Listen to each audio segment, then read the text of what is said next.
I wasn't a werewolf. I'm just human.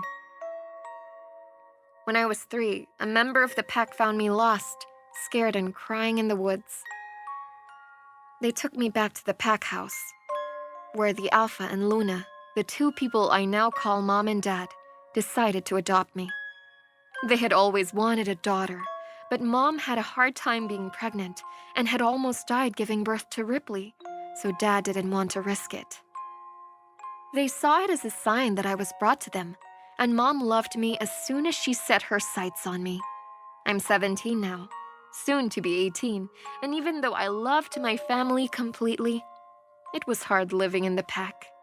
When I was 11, my parents told me the truth, that I was human, and all the mating, shifting, all that werewolf stuff wouldn't happen to me.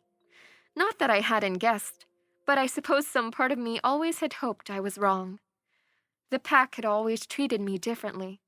The adults were either awkward or cold, and the kids always treated me as if I had the plague. A part of me was heartbroken, but what can I do? This is who I am. Plus, there was Rose. She didn't care that I was different, and there were those like her who treated me kindly, but the flip side of the coin was that there were also people like Ryder. He was Ripley's best friends growing up, and he used to torment me constantly. A lot of people in the pack don't like me because I'm human, but Ryder despised me. He moved back to his pack shortly after Ripley and him had a falling out, but they started texting and made up. Ripley is in college now. He goes to the same school as Ryder, or so I heard. Ryder doesn't come around, even if Ripley and he are friends. Jeremy's going to meet us here, Rose chirped happily, breaking me out of my train of thought. I plastered on an excited smile. Great, I said tightly. She gave me a funny look, but started walking towards the food court. I followed, taking a deep breath.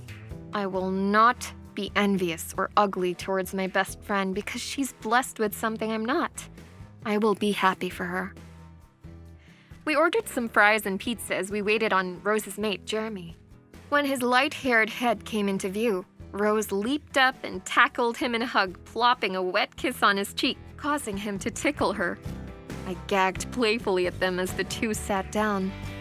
They talked mostly, but I would chime in occasionally. Jeremy was the type of pack member who was on the fence about my existence. He wasn't friendly, but he didn't harass me. Most of the time, he just avoided me. We finished our food and started the painful process of shopping. Rose, please stop. I don't want to try on anymore. I whined like a baby, a pink monstrosity squeezing the life out of me. Could this even be labeled as clothes? Grow a pair, Vera. Come on, just one more, she begged. I whined some more until finally agreeing to one more. Her eyes scanned the shelves of the store carefully until finally brightening. This one, she cried out victoriously. I eyed it suspiciously. It didn't look too dangerous. It was actually kind of beautiful. It was a nice color and had flowy, non-constricting fabric. The translucent lace that attached to the bosom and connected at the neck left a small window at the back. That small detail gave the dress an elegant and modest feel, but still seemed cute and flirty.